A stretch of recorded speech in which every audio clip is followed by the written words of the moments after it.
What's up, you guys? Golly, what is my hair doing? I need a haircut. Seriously. Anyway, here in Kentucky, Louisville, Kentucky. Didn't even get to go to the MATS, Mid-America Truck Show, for those of you guys who are uninitiated. It's been these past couple days. I'm from Texas, so I could say these past couple days, bless their hearts. So I had a delivery to go do in Richmond, Indiana. Got there on time. Scaled in. And like, all right, park off to the side. Give me your cell phone number. We'll call you when we're ready for you. Mind you, this was about 4:30 p.m. Okay, cool. I get off to the side.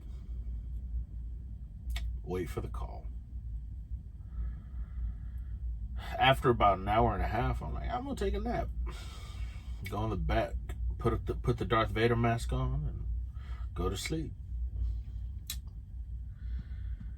The next morning, around 8:30 a.m., they're like, okay, we're ready for you. I don't know where to go. So I drive aimlessly around the place for 5 minutes and finally like, oh, right there. Okay, cool. So I go in, they take a sample, then they tell me actually where to go, but they don't tell me which spot they want me in. They just say go here, and I'm going to the wrong spot because there's trucks that are blocking 4 of the 5 spots. And anyway, once the grain trucks move, then okay, I can back into the spot that I need to get into. And they have a pump there, which is cool. I just hooked up the hose, because I like playing with hose. And hooked up the hose, opened up the valves, and used their pump. And it got unloaded pretty quickly, but by the time I was finished unloading and put up the hose and closed up the cap up top, the lid, there was more grain trucks, and I had to wait for one of them to move. And then the guy that was up against the door, his trailer was blocking me in, and he finally woke up because he was asleep. And I knocked on his door. He didn't answer. Like, he was asleep. Like, I'm starting to get concerned for this man's health kind of sleep. Anyway, he finally woke up. He looks at me because I'm back in my truck. And he's like, oh, you need me to move? Yeah. Okay. So he backs up and I get out. So the plan was originally get there around 16:30, 4:30 p.m. for you guys who aren't used to the 24-hour clock.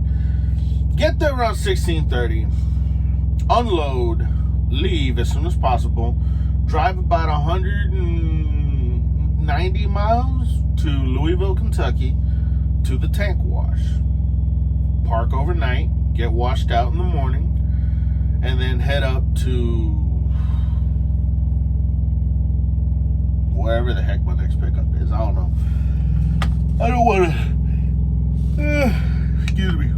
I don't want to lie to y'all, so hold on, let me double check here. My Qualcomm.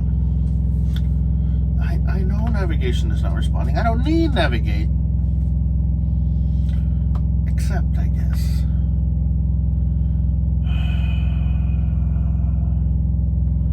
No, that's where I'm now.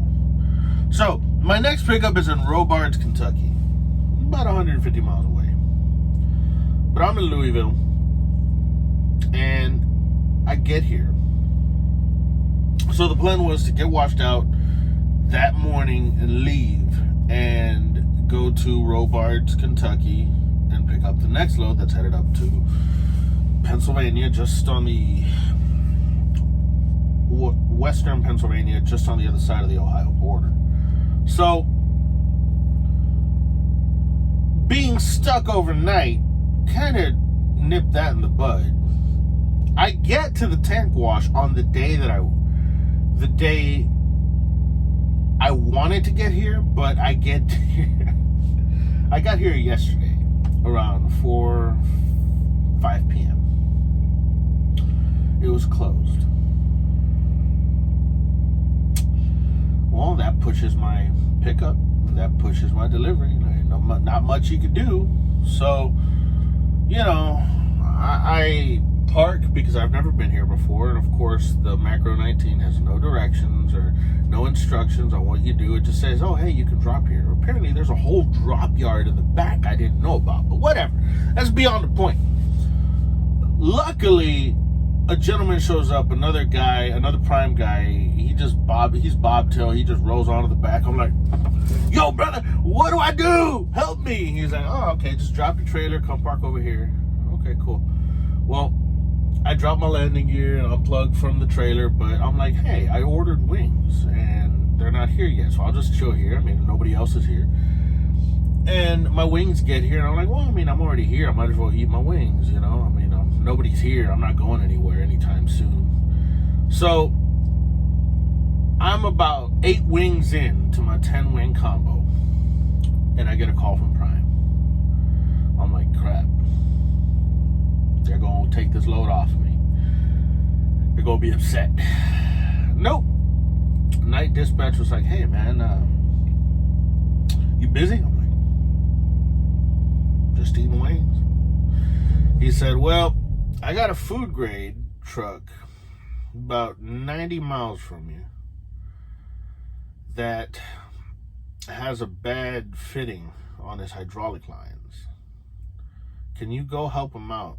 Back up to his trailer, hook up your hydraulic lines so he can pump.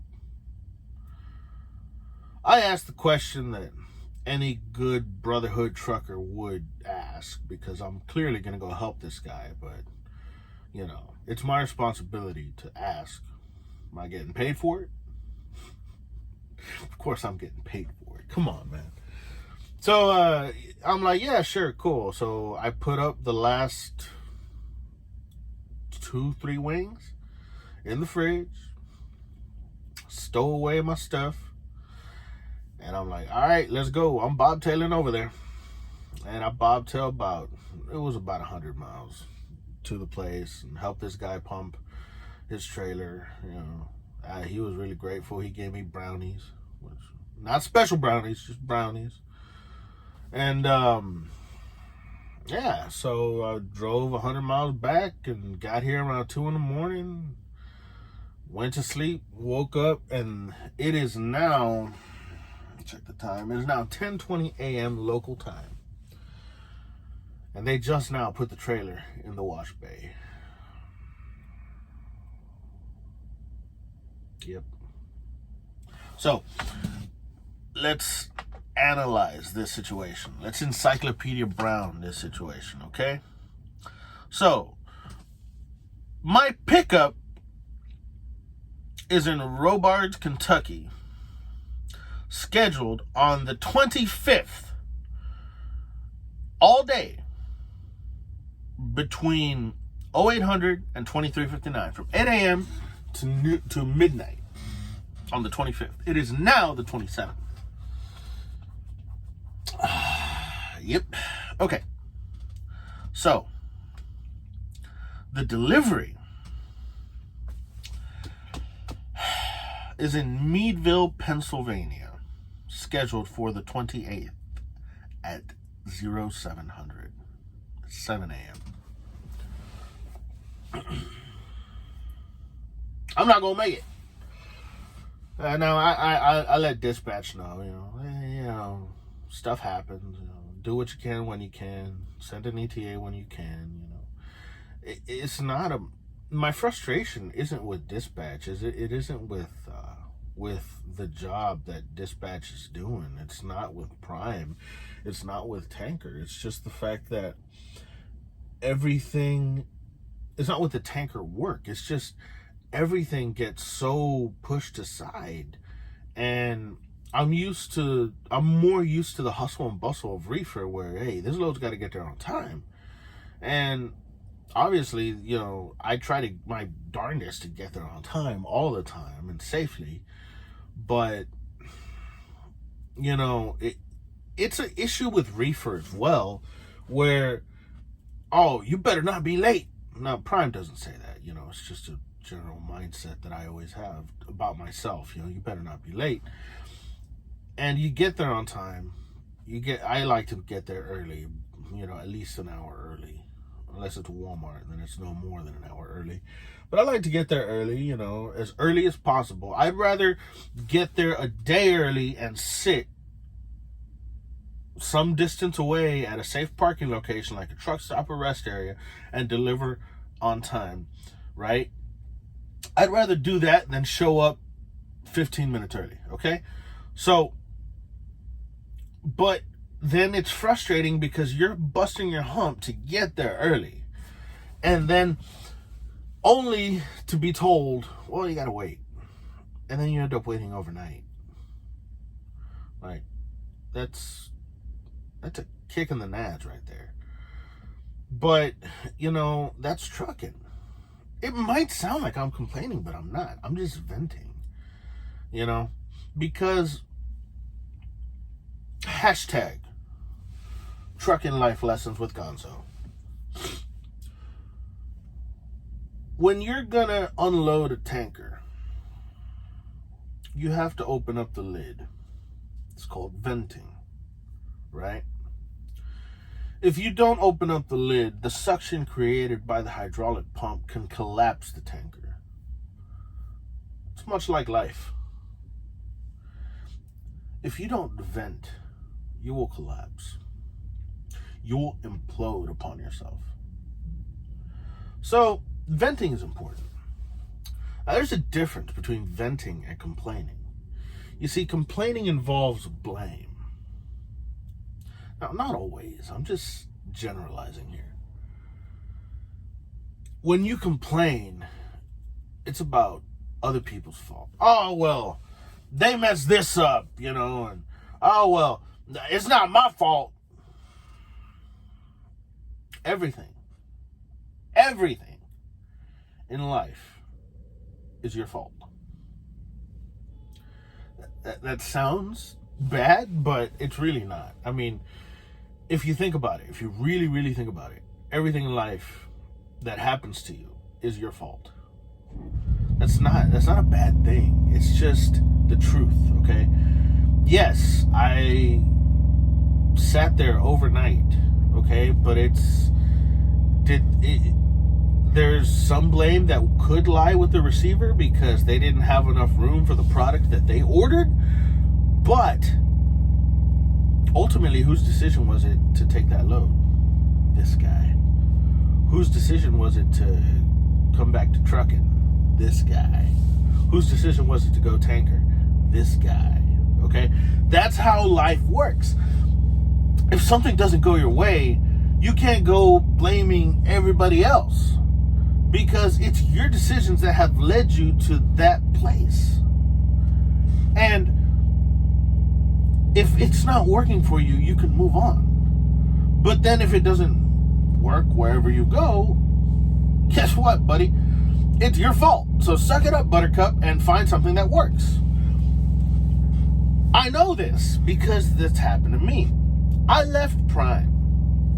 And I had a very, very good, consistent, stable situation with my business.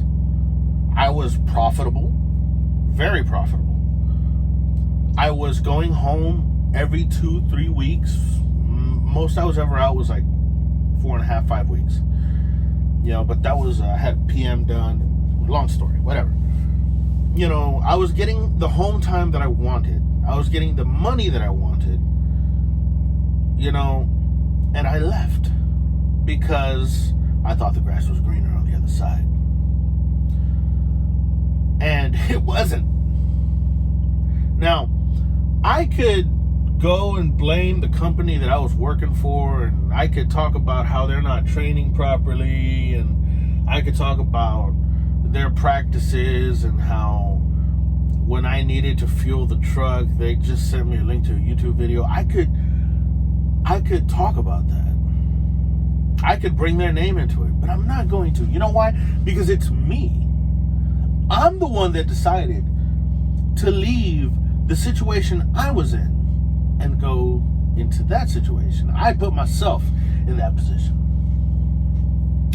And it didn't work out. And I followed that up with another poor decision. Because the day that I knew that situation, driving that Amazon day cab, wasn't going to work out, I should have called my recruiter and been like, hey, I need to come back. I could have probably gotten my same truck, the same truck that I had just turned in. Because it hadn't been more than a week. Maybe, I don't know, whatever. But I made another poor decision. I decided I'm not giving up on this. I'm going to go and work as a dispatcher. Let me tell you something. Trucking is not good for what Bobby Boucher's mama calls the social skills. And dealing with passive-aggressive hostility in an office environment when you're used to this being your office and the only boss you answer to really at the end of the day is this guy, it doesn't work out. So that didn't work out either. At that point, I was like, you know what? I can't deal with this. This job is stressing me out. Like, I hate everything about this. I'm like, you know what? I got to go back to doing what I am good at. Because I can't deny that. I'm good at it. I'm good at this. Okay? I'm not the best. I'm not claiming no super trucker status, but I'm pretty good at this. I'm comfortable in this. I like this. So I went back to what I do. And now the situation that I'm in, guess what? It's nobody's fault. It's not the shipper's fault. It's not the tank wash's fault for closing early. It's not the shipper's fault for holding me overnight. It's not my fault for driving 65. Well, I mean, it's my fault, but for other reasons. The only person responsible for my current situation is me. So, not complaining. Just pointing things out. It's okay, so in case you haven't noticed, I kind of went on a whole tirade here. Videos like this are therapy. You guys are my therapist. I'm saving tons of money here. The logistics of it are just mind-boggling. Anyway, so that video you just saw a bit ago, that was when I left the tank wash and I was headed towards helping old boy out. What's up, Jeff? If you're watching this, bro, I hope you like, comment, subscribe, and all that good stuff. But yeah, so I was going to help him out and got back. And, you know, I'm glad I was able to help because that's what we do, man. Like I told the guy, you know, Jeff, the guy I helped with, you know, hook up to a trailer and pump and everything. That's what we do, man. That's what we are here. We're all in this together. Plus, I mean, I got paid for it. So, but I'm going to cut this off now because it's been long enough. Hopefully my trailer will be out soon and we'll hook up to it and get rolling because we need to get to Pennsylvania. Peace! Like, comment, subscribe, ring the bell, all that good stuff. Bye, guys. 1, 2, 3, come on!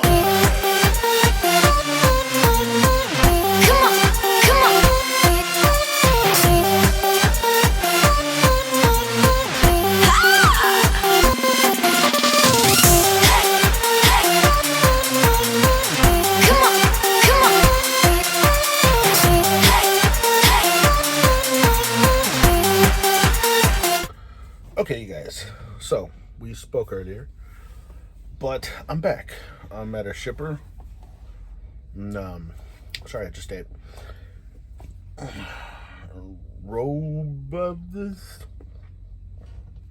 Robesville, Kentucky? Robards, Kentucky. That was close. Okay, but when I left the tank wash earlier, I still had some time because my 10-hour break wasn't up yet. And there happened to be Harbor Freight just down the street. So I stopped off and got me a few things I need. First and foremost, got a Harbor Freight bucket. No, this is not one of those emergency buckets. This is for leaks and not the leaks you guys are thinking of. Get your minds out of the gutter. In case of pump leaks, or I have a little bit of leakage, just to catch any fluids or product that is leaking so it doesn't get on the ground. Alright, next we got zip ties. This is 100-piece 11-inch white zip ties. Now, why did I get these? I don't necessarily need them, but they're $2, so good to have. All right, moving right along. We got a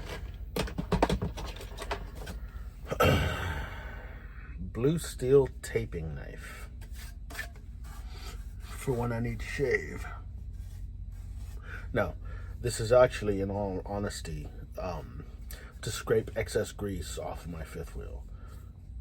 I don't like having excess grease on my fifth wheel. When it leaks over the side, it just looks bad, and I want to try and keep that clean. So, little scraper. It was like $3. Good to have.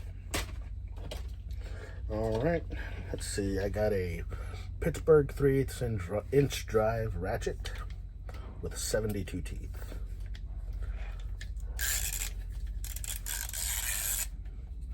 All right, so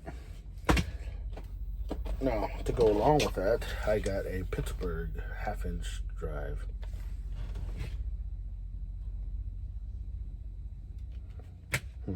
A 1/2 inch drive, which I have the adapters for these. I just noticed. Anyway, SAE colored socket set. I need these for when I have to tear open one of the pumps on the trailers. I also got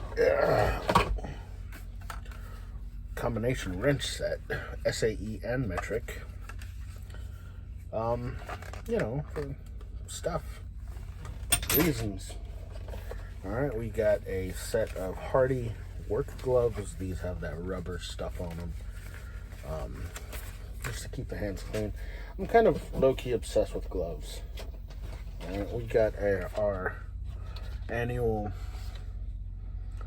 Inside Track Club membership. Save some money. Okay, well, we got us a 1-inch good quality. I want to make sure you guys know it's good quality, not great quality, just good quality paintbrush. Now, why did I get a paintbrush? What are you going to be painting? I'm not.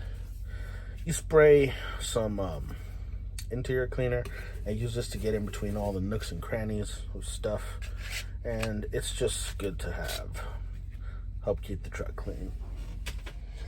All right. Next, I got a, oh, this is rechargeable. Nice. I got a 500 lumen, 300 foot range headlamp. Now, I already have a headlamp that is rechargeable, but it's somewhere around here, and I don't want to look for it. This thing is pretty bright. So it's rechargeable, comes with the recharging stuff. And I got me a Hercules tool bag. It was only like $12. But yeah, just to keep stuff in, you know, tools and stuff. I have a toolbox. It's in the side box of the truck, but this is bigger and it'll keep more stuff. So the big challenge is going to be, where do I put all this stuff? I'm sure I'll find some place to put it, but it's all things that I need for trucking or tanker life, and you know, it is what it is. That's the Harbor Freight Haul. So we're gonna get loaded here sooner rather than later, and we're gonna head down to Pennsylvania by way of Ohio. But we'll check back in with you guys later. I hope you enjoyed the video. It's kind of long, I know. I went on a whole tirade earlier, but you know, it's important for me to just vent, like I said. So it is what it is. You guys like, comment, subscribe, all that good stuff, and I will check you guys out later.